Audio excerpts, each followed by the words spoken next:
Hadis di atas terdapat dalam beberapa kitab hadis, namun yang akan dilihat dari pembahasan Takhrij Rijal al-Hadis di sini adalah difokuskan pada hadis yang diriwayatkan oleh Al-Bukhari di atas. Namun secara umum hadis ini diriwayatkan dari jalur periwayatan yang sama, walaupun di semua kitab hadis yang berbeda. Variasi argumentasi ulama tentang kepemimpinan perempuan dalam melihat pendapat para ulama tentang kepemimpinan keperempuanan, maka menulis akan mengelompokkan menjadi dua, yaitu pendapat para ulama klasik dan pendapat para ulama kontemporer. Argumentasi ulama klasik menurut Imam Ahmad, Hambal, Imam Malik, Syafi'i, mayoritas dari imam mereka berargumentasi bahwa perempuan tidak boleh menjadi pemimpin walaupun dalam skop yang kecil dan terbatas. Alasannya, karena walau bagaimanapun estafet kepemimpinan bak dalam skop luas dan terbatas secara substansinya. Dan yang menjadi definisi atau diferensiasinya adalah pada wilayah atau cakup kekuasaannya saja. Legalisi argumentasi mereka adalah larangan dari Nabi Muhammad SAW melarang seorang perempuan menjadi pemimpin sebagaimana tekstualitasnya di dalam hadis di atas. Kemudian menurut Imam Abu Hanifah, menurutnya bahwa perempuan atau wanita diperbolehkan menjadi qadhi ataupun hakim, namun tidak boleh menjadi hakim atau qadhi dalam perkara pidana. Sedangkan menurut Al-Khattabi, makna hadis di atas menyisalir bahwa perempuan tidak boleh menjadi pemimpin.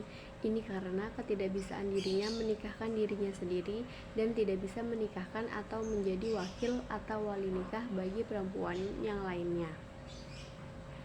Kemudian menurut Imam Al-Baghawi, termasuk seorang mufasir, berargumentasi beliau bahwa perempuan tidak seharusnya menjadi pemimpin, kepala negara ataupun hakim, dengan alasan bahwa seorang pemimpin atau imam pasti melakukan perjalanan keluar untuk mengatur, mengurusi, dan melaksanakan jihad, termasuk hakim atau yang harus keluar rumah untuk mengurusi perkara yang disidangkan atau sebagainya. Padahal dalam hal ini perempuan umumnya identik dengan aurat, sehingga pekerjaan semacam itu dirasa kurang baik dan kurang cocok dengan kodratnya.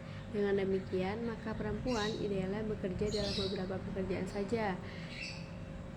Lalu selanjutnya menurut Said Hawa, ketidakbolehan perempuan menjadi pemimpin karena sifat dan tabiat perempuan identik dengan kelemah lembutan, sehingga mereka dianggap kurang cakap dan mengurusi segala hal yang berkaitan dengan kepemimpinan, termasuk seperti bekerja secara kontin, pemimpin tentara, serta mengelola sejumlah divestasi urusan-urusan lainnya, dan segala urusan ini dirasa berat dan melelahkan bagi kaum perempuan. Kemudian menurut Ibnu Jarir At-Tabawi, seorang mufasir yang cukup fenomenal, At-Tabari berargumentasi bahwa kepemimpinan laki-laki di atas perempuan bukan hanya realitas pada aspek kekuatan fisik semata, tetapi termasuk pada aspek intelektual serta tanggung jawab dan memenuhi hak dan kewajiban yang telah ditentukan oleh Allah Subhanahu wa Ta'ala dan kifayah. Sedangkan menurut Imam Az-Zamakshari, dikenal seorang mufasir dirayah, berargumentasi bahwa di antara kelebihan dan keunggulan laki-laki dari perempuan sehingga laki-laki lebih berhak menjadi pemimpin adalah seperti dilihat dari akalnya, pengetahuannya, ketegasannya, itikadnya, dan tekadnya yang kuat. Mulai dari kekuatan fisik juga secara umum memiliki kemampuan menulis dan memiliki keberanian. Lalu di sini ada argumentasi ulama kontemporer. Nah, dalam argumentasi ini ada 11 ahli Jum'ah Muhammad Abdul Wahab, mufti Mesir, termasuk di antara ulama yang berpengaruh untuk membolehkan wanita menjadi kepala negara, jabatan tinggi, ataupun seperti hakim, menteri, anggota DPR, dan lain-lainnya. Namun, ia sepakat dengan Yusuf Qaradawi bahwa kedudukan al-imamah al-uzma yang membawa seluruh umat Islam dunia dipegang oleh laki-laki, karena salah satu tugasnya adalah menjadi imam sholat. Nah, menurut Yusuf Al-Qaradawi, ia memperbolehkan wanita dalam berpolitik. Al-Qardawi juga menjelaskan bahwa penafsiran terhadap surat An-Nisa ayat 34 bahwa laki-laki adalah pemimpin bagi wanita dalam lingkup keluarga ataupun rumah tangga. Nah, jika ditinjau lagi dari surat An-Nisa ini bahwa laki-laki adalah pemimpin wanita bertindak sebagai orang dewasa terhadapnya yang menguasainya dan pendidikannya tatkala dia melakukan kesalahan. Nah, karena Allah telah mengunggulkan sebagian mereka atas sebagian yang lain, yakni karena kaum laki-laki itu lebih unggul dan lebih baik daripada wanita. Oleh karena itu, kenabian hanya diberikan kepada kaum laki-laki. Menurut Al-Ghazali, ia juga berpendapat bahwa perempuan tidak boleh menjadi khalifah kenegaraan dan kehakiman dengan hujah hadis yang diriwayatkan oleh Abi Bakrah di atas. Menganut pendapat ini beranggapan bahwa kondisi psikis perempuan membuatnya lemah dan mengambil keputusan dan kurangnya kekuasaan perempuan untuk beraktivitas di kenegaraan mengingat adanya peran kodrati perempuan sebagai ibu. Menurut Mahmud Shalud, ia menjelaskan bahwa tabiat kemanusiaan antara laki-laki dan perempuan hampir sama. Allah Subhanahu wa Ta'ala telah menganugerahkan kepada keperempuanan sebagaimana menganugerahkan kepada laki-laki juga.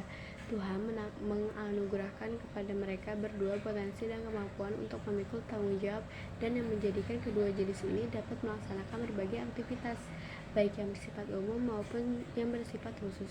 Karena itu, syariat pun meletakkan keduanya dalam satu kerangka yang sama.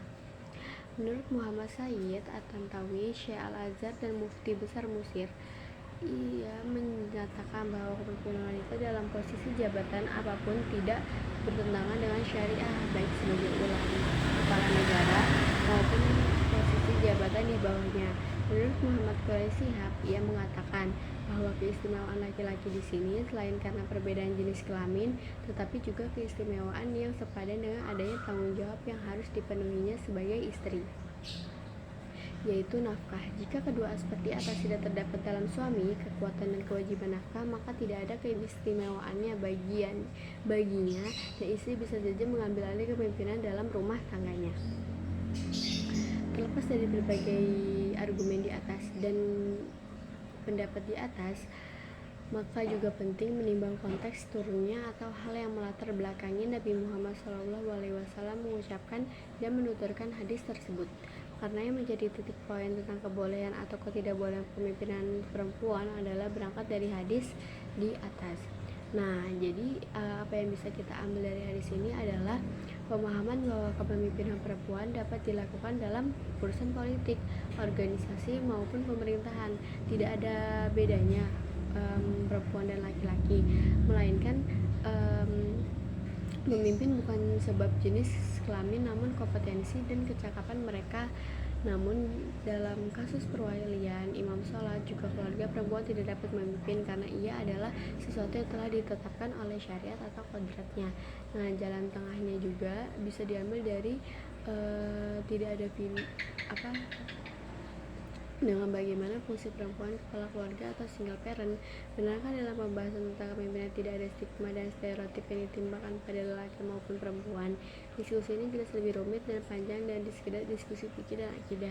Kepemimpinan perempuan di ranah publik kiranya adalah gambaran kondisi sosial dan penerimaan masyarakat terhadap posisi dan peranan perempuan. Wallahu a'lam.